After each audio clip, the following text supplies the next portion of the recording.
Hello friends, मैं अंजलि स्वागत करती हूँ आप सबका बीइंग शिक्षक के इस यूट्यूब प्लेटफॉर्म पे। कल का टॉपिक हमारा chemistry in everyday life class 12 के ऑर्गेनिक केमिस्ट्री का सबसे लास्ट पार्ट था। और आप सबको पता है कि मैंने बीपीएससी पीजीटी केमिस्ट्री टीआरई 4 के लिए एक सीरीज़ स्टार्ट की है, जिसमें मैं उन सारे टॉपिक्स को कवर करने की कोशिश करूँगी जिससे एग्ज़ाम में डायरेक्ट क्वेश्चन पूछे जाते हैं। और आप लोग वीडियो पर बहुत अच्छा रिस्पॉन्स भी दे रहे हैं। तो मैंने आपको बताया था कि केमिस्ट्री इन एवरीडे लाइफ जो चैप्टर है उसे मैं 3 पार्ट में कवर करने की कोशिश करूंगी, जिसमें पहला पार्ट कल का था हमारा, जिसमें मैंने ड्रग्स एंड मेडिसिन को बहुत आसान भाषा में, देसी भाषा में समझाने का प्रयास किया है। अगर आप लोगों ने अभी तक वीडियो को नहीं देखा तो वीडियो को जाकर पूरा देखें, तभी जो आपको आज का टॉपिक है सोप एंड डिटर्जेंट, इसके बारे में समझ में आएगा अच्छे से। आज हमारा दूसरा टॉपिक है सोप एंड डिटर्जेंट, और थर्ड जो मेरा पार्ट होगा केमिस्ट्री इन एवरीडे लाइफ का, वो बीपीएससी पीवाईक्यू और स्टेट पीवाईक्यू के जितने सारे क्वेश्चंस हैं, साथ ही एनसीईआरटी के एग्जाम्पलर हैं, उन सारे क्वेश्चन को मैं विथ एक्सप्लेनेशन कवर करने की कोशिश करूँगी। वीडियो को शुरू करने से पहले, अगर आप लोग चाहते हैं कि पीजीटी केमिस्ट्री में अपनी एक सीट पक्की करें तो अभी इस चैनल को सब्सक्राइब कर लीजिए, क्योंकि इस चैनल पे आपको सिर्फ वही चीज़ें मिलेंगी, वही कॉन्सेप्ट मिलेगा जिससे आपके एग्ज़ाम में डायरेक्ट क्वेश्चन पूछे जाते हैं। यहाँ पे कोई फालतू बात नहीं होगी। अभी आपको आगे बहुत चीज़ ऐसी मिलेगी जहाँ से एग्ज़ाम में डायरेक्ट क्वेश्चन पूछा गया है, और शायद किसी ने इस तरह से कोशिश नहीं की है पीजीटी केमिस्ट्री को पढ़ाने की। मैंने स्टार्ट किया है, तो आप लोग मुझे कमेंट्स करें अगर कुछ पार्ट मिसिंग होता है या फिर जो चीज़ें आपको समझ में नहीं आती है, ताकि मैं उस चीज़ को फिर से क्लियर करने की आपको कोशिश करूँ। तो बिना समय गंवाते हुए चलिए वीडियो को स्टार्ट करते हैं। अगर लाइक नहीं किया तो लाइक कर दें, शेयर करें ज़्यादा से ज़्यादा, और साथ ही सब्सक्राइब तो अभी कर लें, क्योंकि इससे आप ही को फ़ायदा होने वाला है और ये आप बहुत अच्छी तरह से जानते हैं। सोप एंड डिटर्जेंट शुरू करने से पहले मैं आप लोगों से एक चीज़ पूछना चाहती हूँ, एक चीज़ बताना चाहती हूँ कि आप लोग मुझे बताओ कि पहले वाटर क्या है। अगर मैं पूछूँ आपसे वाटर क्या है तो आप लोग बोलोगे कि पानी पीते हैं हम लोग, खाना बनाते हैं, नहाते हैं, इरिगेशन करते हैं, इन सारी चीज़ों में पानी काम आता है। और उसका रासायनिक फार्मूला होता है H2O, यानी कि H++OH-। ये इसका आणविक सूत्र है। अब अगर मैं बोलूँ वाटर कितने टाइप का होता है तो आप बोलोगे कि वाटर 2 टाइप का होता है। ये आपके 11th का टॉपिक है, लेकिन इस सोप एंड डिटर्जेंट पढ़ाने से पहले ज़रूरी है कि इस चीज़ को रिवीजन किया जाए। इसीलिए मैं एक छोटा सा रिव्यू अभी आप लोगों के सामने में वाटर को लेकर दे रही हूँ। वाटर 2 टाइप के होते हैं, एक होता है सॉफ्ट वाटर और दूसरा होता है हार्ड वाटर।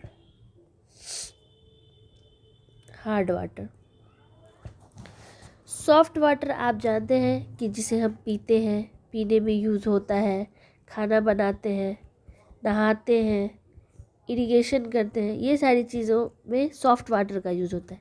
इसमें भी कैल्शियम और मैग्नीशियम के आयन होते हैं। क्या होते हैं? आयन होते हैं। जबकि हार्ड वाटर 2 टाइप के होते हैं, एक होता है टेम्पररी हार्डनेस, जिसको तत्कालिक हार्डनेस कहते हैं, टेम्पररी हार्डनेस, और एक होता है परमानेंट हार्डनेस। क्या होता है? Permanent hardness. आई होप कि आपको क्लियर हो रहा होगा। बस आप लोग ध्यान से सुनते चलिए और नोट्स भी बनाते चलिए। टेम्पररी हार्डनेस का कारण है कैल्शियम और मैग्नीशियम का बाइकार्बोनेट्स।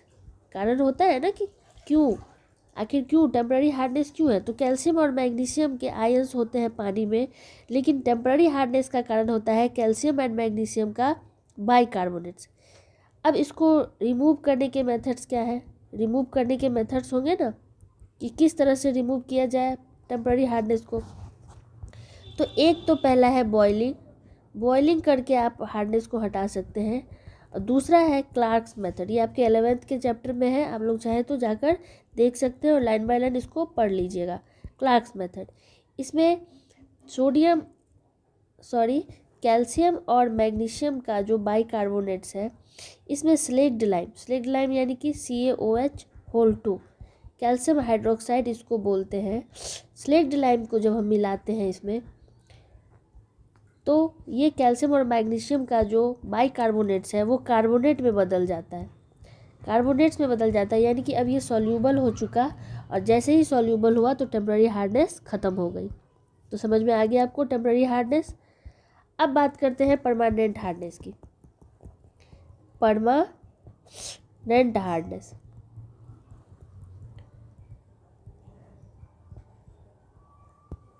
ये कैल्शियम और मैग्नीशियम के क्लोराइड और सल्फेट की वजह से होता है, क्लोराइड और सल्फेट की वजह से होता है। परमानेंट हार्डनेस कैल्शियम और मैग्नीशियम के क्लोराइड सल्फेट की वजह से होता है। अब इसको रिमूव करने के मेथड्स क्या हैं, रिमूवल मेथड्स क्या हैं? तो देखिए, एक तो पहला होता है कि वॉशिंग सोडा के साथ ट्रीटमेंट करेंगे। जब हम वॉशिंग सोडा का रासायनिक नाम है सोडियम कार्बोनेट। क्या नाम है? Sodium carbonate, washing soda. और जो दूसरा मेथड है वो है कैल्जोस प्रोसेस, ठीक है। और तीसरा जो मेथड है वो है आयन एक्सचेंज मेथड। क्या है? Ion exchange method. और इसको जियोलाइट या परम्यूटेट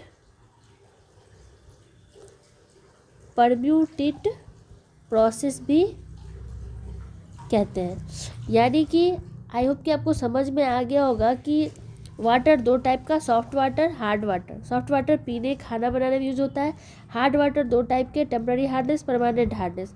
टेम्पररी हार्डनेस होता है कैल्शियम और मैग्नीशियम के बाइकार्बोनेट के कारण, रिमूव करेंगे बॉइलिंग मेथड से और क्लार्क्स मेथड में कैल्शियम हाइड्रोक्साइड मिलाकर। परमानेंट हार्डनेस होता है कैल्शियम और मैग्नीशियम के क्लोराइड और सल्फेट की वजह से। जब इसको रिमूव करेंगे तो एक तो प्रोसेस होगा वॉशिंग सोडा के साथ मिक्स करके, दूसरा होगा कैल्जर्स प्रोसेस, और तीसरा होगा आयन एक्सचेंज मेथड। इसको जियोलाइट या परम्यूटेट प्रोसेस भी कहते हैं। आई होप कि आपको ये क्लियर हो गया होगा। अब हम लोग चलते हैं सोप पे। सोप और डिटर्जेंट पढ़ने से पहले ज़रूरी था कि आप वाटर और वाटर के टाइप समझें। देखिए, सोप अपने आप को डिफाइन करता है। Soap S4 stearic acid, O4 oleic acid, note down करते चलिएगा, P4 पाल्मिटिक एसिड। यानी कि सोप क्या है? सोप क्या है? Long chain of fatty acids. क्या है? Long chain of fatty acid. Soap मतलब जिससे आप नहाते हैं, है ना, जो धोने के काम में आता है, बर्तन धोने के काम में आता है, या फिर और भी जो दैनिक क्रियाएं हैं जो सोप के कारण होती है, उसे सोप बोलते हैं। और सोप क्या है? Long chain of fatty acids है।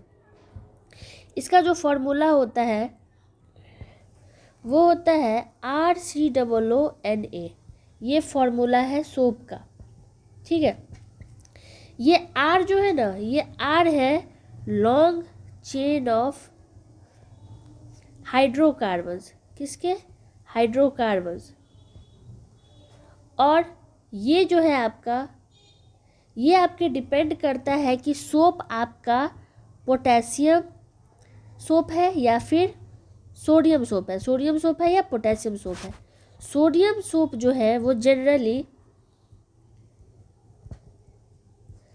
कम झाग देता है, यानी कि ये हमारे डेली लाइफ के यूज़ में नहीं आता। ये हार्ड सोप है, इसको हार्ड सोप कह सकते हैं। यानी कि जो भी सोप है ना, उस सोप में अगर सोडियम की मात्रा है तो यानी कि वो हार्ड सोप होगा, यानी कि कम झाग देगा, हमारे यूज़ का नहीं होगा। और पोटेशियम सोप जो होते हैं ये हमारे डेली लाइफ में यूज़ होता है। जो हम लोग जिससे नहाते हैं उसमें पोटेशियम सोप का यूज़ होता है, और ये क्या होता है? सॉफ्ट होता है। क्या होता है? सॉफ्ट सोप है। तो हम लोग सॉफ्टेस्ट सोप का ना यूज़ करेंगे जी, तो ये सॉफ्ट सोप है। आई होप कि आपको साबुन समझ में आ गया होगा। आर जो है लॉन्ग चेन ऑफ हाइड्रोकार्बन्स है, और ये Na डिपेंड करता है कि सोडियम है कि पोटेशियम है। अब देखिए, अब मैंने जो ये बोला ना आपको, बाकी आपके नीचे एनसीईआरटी दिया गया है, आप चाहें तो एनसीईआरटी को लाइन बाय लाइन पढ़ सकते हैं। देखिए, ये जो सोप है मैंने बताया, ये C17H35, पता है ये स्टीयरिक एसिड का फॉर्मूला है। ये क्या है? स्टीयरिक एसिड है, और ये 3 है ना, तो इसको ट्राई ईस्टर बोलते हैं। क्या बोलते हैं? ट्राई ईस्टर बोलते हैं। यानी कि सोडियम क्या है? सोप क्या है? ट्राई ईस्टर है। सोप क्या है? ट्राई ईस्टर होता है ना, ट्राई ईस्टर होता है, ये आप ध्यान रखिएगा। ये जो स्टीयरिक एसिड मैंने बोला, इसका फॉर्मूला होता है C17H35COOH। ओलेइक एसिड का जो फॉर्मूला होता है, पाल्मिटिक एसिड का फॉर्मूला होता है C15H31COOH। यानी कि ये तीनों क्या है? सोप है। क्या है? तीनों सोप है। आई होप कि आपको सोप समझ में आ गया होगा। अब हम लोग बात करते हैं कि सोप का काम क्या होता है। ठीक है, देखिए आप लोग देख सकते हैं यहाँ पे सोडियम हाइड्रोक्साइड है, सोडियम स्टीयरेट, मैंने बोला ना C17H35COOH। डिपेंड करता है कि आप सोडियम सोप बना रहे हैं या पोटेशियम सोप बना रहे हैं। एक चीज़ और, सोप जो है वो झाग देता है, और ये झाग जल्दी नहीं सूखे, इसलिए इसमें ग्लिसरॉल मिलाया जाता है। क्या मिलाया जाता है? ग्लिसरॉल मिलाया जाता है, ताकि झाग बहुत देर तक टिका रहे। ये एनसीईआरटी के लाइन्स हैं, आप लोग 1 बाय 1 करके पढ़ लेना इसको, ये बहुत इम्पोर्टेंट होगा आपके लिए। ठीक है, अब चलिए सोप का काम क्या होता है। देखिए, सोप का जो मॉलिक्यूल्स है ना, इस तरह का होता है। ठीक है, इस तरह का सोप का मॉलिक्यूल्स होता है। ये क्या है? ये लॉन्ग चेन है। क्या है? Long chain of carbon. बहुत ध्यान से सुनिएगा, एक्शन ऑफ सोप मैं अभी आपको बता रही हूँ। अभी आपको एक्शन ऑफ सोप बता रही हूँ कि ये काम कैसे करता है। ये क्या है? Long chain of carbons, hydrocarbons. और ये क्या है आपका? इसको टेल बोलते हैं। और ये क्या आपका? हेड है। क्या है? हेड है। ये हेड, इस पर सोडियम या पोटेशियम के आयंस होंगे, COO- और Na+। इस तरह का ये हेड है।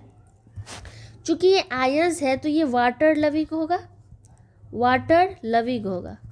और चूँकि ये कार्बन्स है, यानी कि ये हाइड्रोफिलिक, इसको हाइड्रोफिलिक भी कह सकते हैं। वाटर लविंग को हाइड्रोफिलिक बोलते हैं। क्या बोलते हैं? हाइड्रोफिलिक। हाइड्रो मतलब पानी, और फिलिक मतलब प्यार, जिसको पानी से प्यार है। ठीक है, और ये है हाइड्रोफोबिक। ये क्या है? हाइड्रोफोबिक। हाइड्रो मतलब पानी, और फोबिक मतलब डर, यानी कि जिसको पानी से डर लगता है। तो जैसे मान लीजिए कि ये बर्तन है, इसमें पानी है, कोई कपड़ा आपने इसमें डिप किया। ठीक है, अब ये कपड़ा यहाँ पे क्या है? इस कपड़े पे यहाँ पे डस्ट है। ये डस्ट और ये पानी जो है आपका, वो सॉफ्ट वाटर है। ठीक है, सॉफ्ट वाटर है। ये पानी आपका, पानी में आपने कपड़ा डुबाया। अब ये जैसे ही सोप का मॉलिक्यूल्स जाएगा ना, डिफरेंट तरह से ऐसे ऐसे जाता है ना, बहुत ध्यान से सुनिएगा, बहुत इंपॉर्टेंट चीज़ें मैं आपको बता रही हूँ। तो जैसे ही जाएगा ना, तो ये जो हेड है ना, ये हेड क्या करेगा? उलट जाएगा। ये हेड उलट जाएगा, और ये टेल इधर आ जाएगा। टेल, और जो दाग पकड़ते हैं किसी भी कपड़ा में, जो दाग पकड़ता है ना, ये कार्बन्स की वजह से पकड़ता है। ये हाइड्रोकार्बन्स है। क्या है? हाइड्रोकार्बन्स है। तो जब साबुन को पानी में डाला, तो जो हाइड्रोकार्बन्स वाला पार्ट है वो हाइड्रोकार्बन्स वाले की तरफ जाएगा, और जो वाटर लविंग पार्ट है, यानी कि ये वाला पार्ट सीरीज का, ये पानी को इधर खींचेगा। यानी यहाँ पे एक तरह से क्या बन जाएगा? ये जो है डस्ट के चारों तरफ एक इमल्सन बन जाएगा, कोलाइड बन जाएगा, है ना, एक कोर बन जाएगा, कह सकते हैं कोर। और यही कोर पता है क्या कहलाता है? मिसेल कहलाता है। क्या कहलाता है? मिसेल कहलाता है। और मिसेल क्या है? कोलाइडल फॉर्म है, कोलाइड है, जिसको इमल्सन बोलते हैं। अब ये पकड़ के क्या करेगा? इधर खींचेगा इसको बाहर की तरफ, पानी जो हेड है इसका पानी इधर खींचेगा, और ये जो कार्बन है हाइड्रोकार्बन वाला इसका पूंछ, ये पूंछ दाग को पकड़ लिया और पानी के साथ ऐसे बाहर निकल गया। तो क्लींजिंग एक्शन आपको समझ में आया कि साबुन किस तरह से काम करता है। यानी कि ये जो डर्ट वाला पार्ट था, ये डस्ट वाला पार्ट, ये टेल जो थे इससे जाके चिपक गए, इस तरह से जाके चिपक गए, और ये वाला जो हेड है ना, हेड पानी की तरफ बाहर की तरफ पानी को लेके निकाल रहा है, और ये हेड के साथ इसका टेल जो है दाग के साथ वो चिपका हुआ है। ये भी हाइड्रोकार्बन और ये भी हाइड्रोकार्बन, ये पकड़ के इधर खींचा, ये पकड़ के इधर खींचा, यानी चारों तरफ से इसको खींच रहा है, दाग पानी सहित क्या हुआ, बाहर निकल गया। तो ये है सोप का क्लींजिंग एक्शन। आई होप कि आपको सोप समझ में आ गया होगा। अब अगर, और ये सोप जो है वो सॉफ्ट वाटर में काम किया, ध्यान रखिएगा सॉफ्ट वाटर में ये एक्शन है सोप का। लेकिन क्या ज़रूरी है कि हमेशा बिसलेरी का ही बॉटल मिलेगा सॉफ्ट वाटर के रूप में? नहीं ना, कभी कभी हैंड पंप से क्या निकलता है, हार्ड वाटर निकलते हैं, हार्ड वाटर निकलते हैं ना, या कई कुएं पे नदी में हार्ड वाटर होता है। तो केवल सोप की वजह से ही तो सफाई नहीं होगी, अगर सोप पे ही डिपेंडेंट रहते। तो क्या आया, तब डिटर्जेंट का आविष्कार हुआ। क्या हुआ, डिटर्जेंट का आविष्कार हुआ। मैं डिटर्जेंट को समझाने के लिए एक एक्स्ट्रा पेज लूँगी, just wait a minute. Detergent शुरू करने से पहले मैं एक चीज़ आपको ये बताना चाहूँगी कि मिसेल जो है ना, मिसेल, जैसे ये बर्तन है तो ये मिसेल झाग के रूप में निकलता है ना, ये झाग वाइट क्यों होता है? एक क्वेश्चन पूछता है कि झाग का कलर वाइट क्यों होता है। तो क्या होता है ना कि जब लाइट पड़ती है इस झाग पे तो एक ही दिशा में क्या होता है, परावर्तन होता है, एक ही दिशा में परावर्तन होता है। और एक ही दिशा में जब लाइट परावर्तन हो तो फिर कलर क्या दिखता है, सफ़ेद दिखता है। परावर्तन का नियम जरूर पढ़े होंगे, तो इसका कारण सफ़ेद होता है। अब है कि बुलबुला क्यों निकलता है, तो बुलबुला निकलता है कार्बोक्सिलिक एसिड की वजह से। दूसरी बात, साबुन में नमी होनी चाहिए, कितनी, 10% नमी होनी चाहिए। और रेजिन क्या है, रेजिन क्लींजिंग एक्शन करता है, यानी झाग का निर्माण करता है। झाग का निर्माण कौन करता है, रेजिन करता है। आई होप कि आपको साबुन का ये जो पॉइंट है वो समझ में आ गया होगा। और एक चीज़ और मैंने यहाँ पे शायद मिस्टेक कर दिया, ओलेइक एसिड का जो फॉर्मूला होता है C17H33COONA। आई होप कि आपको समझ में आ गया होगा कि साबुन क्या है, एक लॉन्ग चेन है। साबुन क्या है, एक लॉन्ग चेन है। यहाँ पे ये हेड होते हैं, ये हेड, यहाँ पे सोडियम फिक्स होगा, और ये जो है हाइड्रोकार्बन्स का चेन है। क्या है, हाइड्रोकार्बन्स की ये चेन है, हाइड्रोकार्बन्स है ये। और यहाँ पे डिसाइड होगा कि सोडियम का सोप है या पोटेशियम का सोप है। आई होप कि आपको क्लियर हो गया होगा। अब हम लोग डिटर्जेंट के बारे में पढ़ेंगे। देखिए, अब हमेशा मैंने क्या बोला कि हमेशा तो सॉफ्ट वाटर अवेलेबल रहेगा नहीं हमारे पास, तो एक ऐसे केमिकल की ज़रूरत थी जो हार्ड वाटर में भी साफ सफाई में हमारी मदद करे, झाग दे, और हमारी जो प्रॉब्लम है दाग धब्बे की वो ख़त्म करे। तो इसी के लिए डिटर्जेंट का फिर आविष्कार हुआ। डिटर्जेंट क्या है, मैं एनसीईआरटी का पेज आप लोगों के सामने अभी दिखा रही हूँ आपको, जहाँ पे डिटर्जेंट के बारे में दिया हुआ है। देखिए, synthetic detergent are cleansing agent which have all the properties of soap. इसमें सारे सोप्स के प्रॉपर्टीज़ हैं, ठीक है। यानी कि सोप का जो भी काम है डिटर्जेंट करेगा, लेकिन डिटर्जेंट का काम सोप नहीं कर सकता। क्यों, क्योंकि ये हार्ड वाटर में काम नहीं करता। तो सब क्लियर हो गया कि डिटर्जेंट जो है वो सोप है, लेकिन सोप डिटर्जेंट नहीं है। But which actually do not contain any soap. These can be used both in soft and hard water. यानी डिटर्जेंट एक ऐसा केमिकल है जिसको सॉफ्ट एंड हार्ड दोनों वाटर में यूज़ कर सकते हैं, और ये दोनों में झाग देता है, इवन हार्ड वाटर में भी। जैसे some of the detergent give foam in the ice cold water. बर्फ वाला जो पानी होता है उसमें भी क्या देता है, झाग देता है। अब देखिए, ये जो डिटर्जेंट है ना, इससे डायरेक्ट क्वेश्चन आया था STET में, कि एक क्वेश्चन था कि जो हम लोग हेयर कंडीशन यूज़ करते हैं उसमें किस डिटर्जेंट का यूज़ होता है। तो अभी आप लोगों के सामने मैं वो चीज़ बताऊंगी। देखिए, डिटर्जेंट 3 टाइप के होते हैं, एक एनायनिक डिटर्जेंट, एक कैटायनिक डिटर्जेंट, और एक non ionic detergent. Anionic detergent क्या करता है, ये सोडियम साल्ट है, सल्फोनेटेड लॉन्ग चेन। ये सल्फोनेटेड लॉन्ग चेन है किसका, सोडियम सॉल्ट का, ठीक। एज एग्जाम्पल हम लोग देखें तो एक लॉरियल अल्कोहल है, लॉरियल हाइड्रोजन सल्फेट है। जब इस दोनों का को रिएक्शन करवाते हैं आपस में H2SO4 और NaOH के प्रेजेंस में, तो सोडियम लॉरियल सल्फेट बनता है। ये आपको पूछा गया था स्टेट के इस बार के एग्जाम में कि इनमें से कौन सा सिंथेटिक डिटर्जेंट है। एक ऑप्शन ये था और एक ऑप्शन ये भी था जहाँ पे कन्फ्यूज़न था। मैंने आपको बताया था कि ये कन्फ्यूजिंग क्वेश्चन है, आपको इसके ग्रेस मार्क्स मिलने वाले हैं। दूसरा जो सोप डिटर्जेंट है, एक है डेडोसाइल बेंजीन सल्फोनिक एसिड, और है सोडियम डेडोसाइल बेंजोन सल्फोनेट, ये भी एक डिटर्जेंट है। दूसरा जो आपका स्टेट में क्वेश्चन पूछा था कि कैटाइनिक डिटर्जेंट में बताइए कि इनमें से कौन सा जो केमिकल है वो आपके हेयर कंडीशन में यूज़ होता है। तो वहाँ पे ऑप्शन में था सीटाइल ट्राईमिथाइल अमोनियम। बहुत बच्चे ने इसमें टिक किया भी और नहीं भी, लेकिन इसके ऑप्शन स्टेट ने कुछ और ही लिए थे, तो जिसका आंसर ये होगा। मैंने उसमें वीडियो में विथ प्रूफ क्लियर किया है, यही टॉपिक मैंने उठाया था कि सीटाइल ट्राईमिथाइल अमोनियम क्लोराइड होगा। यानी कैटाइनिक डिटर्जेंट में जो हेयर कंडीशन में यूज़ होता है वो सीटाइल ट्राईमिथाइल अमोनियम ब्रोमाइड है। और एक थर्ड है नॉन आयनिक डिटर्जेंट। इसमें ये स्टीयरिक एसिड को जब पॉलीइथाइलिन ग्लाइसॉल के साथ रिएक्शन करवाते हैं तब जाकर ये बनता है। पॉलीइथाइलिन ग्लाइसॉल के साथ रिएक्शन करवाते हैं तब जाके नॉन आयनिक डिटर्जेंट बनता है। अब देखिए नॉन आयनिक डिटर्जेंट का एक्शन कैसे होता है, ये काम कैसे करता है एक्चुअली। अब ये जानेंगे ना कि डिटर्जेंट काम कैसे करता है। तो डिटर्जेंट देखिए, मैं यहाँ पे एक चीज़ ड्रॉ करूँगी। एक बकेट है, मान लीजिए ये पानी से भरा हुआ बकेट है, इसमें मैंने एक कपड़ा डुबाया जिसमें ये दाग लगा हुआ है, ठीक है। इस दाग में जैसे मैंने हार्ड वाटर में इसमें डाल दिया, जैसे ये साबुन कपड़े हैं, कपड़े में दाग है, स्टेन है, और मैंने इसमें डाल, और ये ना ये ग्रेइश कलर का है, ग्रेइश कलर का है, मतलब इतना जिद्दी दाग है कि ये चमक रहा है एकदम से।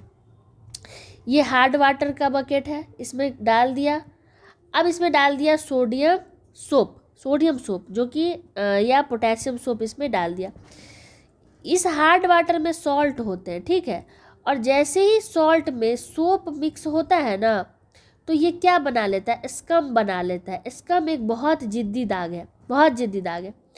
इस दाग को ख़त्म करने के लिए हार्ड वाटर में जब डिटर्जेंट डालते हैं तो एज आई सेड कि डिटर्जेंट हार्ड वाटर में भी झाग देता है, फटाक से इसको रिमूव करके बाहर निकाल देता है पानी के साथ। यानी कि डिटर्जेंट का क्लींजिंग एक्शन जिद्दी से जिद्दी दाग को हार्ड वाटर में भी निकालने की क्षमता रखता है डिटर्जेंट। सोप से सिर्फ काम नहीं चलता, डिटर्जेंट की भी ज़रूरत पड़ी। तो आई होप कि आपको सोप एंड डिटर्जेंट जो है वो समझ में आ गया होगा। डिटर्जेंट कितने टाइप के हैं, 3 टाइप के, anionic, cationic, nonionic. Anionic detergent का एग्जांपल है सोडियम लॉरियल सल्फेट। आपके टीआरई और स्टेट में पूछा गया था ये क्वेश्चन। एक है sodium dodecyl benzene sulphonate. Cationic detergent का एग्जांपल है सीटाइल ट्राईमिथाइल अमोनियम ब्रोमाइड, ये आपके डायरेक्ट स्टेट में क्वेश्चन पूछा गया है। और नॉन आयनिक डिटर्जेंट का एग्जांपल है आपका ये। अब जो लाइन बाय लाइन है एनसीईआरटी का, ये मैं पढ़ने लग जाऊंगी तो बहुत लंबा क्लास हो जाएगा और आप लोग बोर भी हो जाओगे। तो मैंने बहुत आसान भाषा में आपको समझाने का प्रयास किया है soap and detergent. I hope कि आपको समझ में आया होगा। आज हमारा केमिस्ट्री इन एवरीडे लाइफ का जो चैप्टर है वो ख़त्म होता है। जो भी इम्पोर्टेंट चीज़ें थी जहाँ से क्वेश्चन पूछे जाते हैं, मैंने उन सब को बहुत आसान भाषा में क्लियर कर दिया है। आई होप कि आप सबको समझ में भी आ गया होगा। अगर सेशन पसंद आया तो वीडियो को लाइक कर दे, शेयर कर दे और सब्सक्राइब कर दे। सब्सक्राइब तो ज़रूर कर ही ले, क्योंकि अगर आपको TRE 4 में 5 नंबर लाने हैं ना, 5 नंबर अपने फिक्स करने हैं 12th क्लास के ऑर्गेनिक से, तो आपको ये क्लास देखना ही पड़ेगा, समझना ही पड़ेगा।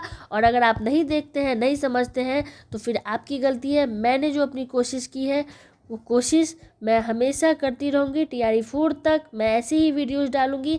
आप लोग देखें, वीडियो पे कमेंट्स करें, जो फेवरेट पार्ट है वो कमेंट करें, जो समझ में ना आया हो उसे भी मुझे बताएं, ताकि मैं एक और वीडियो बनाकर आज ही उस वीडियो को भी आपके सामने क्लियर कर दूँ। तो चलिए, जय हिंद। अब अपना अच्छे से प्रिपरेशन कीजिए। TRE 4 जो है ना, जो बहुत लोग कह रहे हैं कि TRE 4 नहीं आएगा, तो 14 जिलों ने जो है अपना रोस्टर क्लियर करके दे दिया है। यानी कि मिनिमम 10 दिन में पूरे 38 जिले रोस्टर क्लियर करके दे देंगे। जैसे ही रोस्टर क्लियर होगा TRE 4 का वैकेंसी जो है वो तूफान की तरह आएगा और तूफान की तरह चला जाएगा। इसलिए मैं जो तैयारी करवा रही हूँ, नोट्स बनाइए, वीडियो को पूरा देखिए और साथ ही नोट्स बनाकर अपनी तैयारी को मजबूत कीजिए।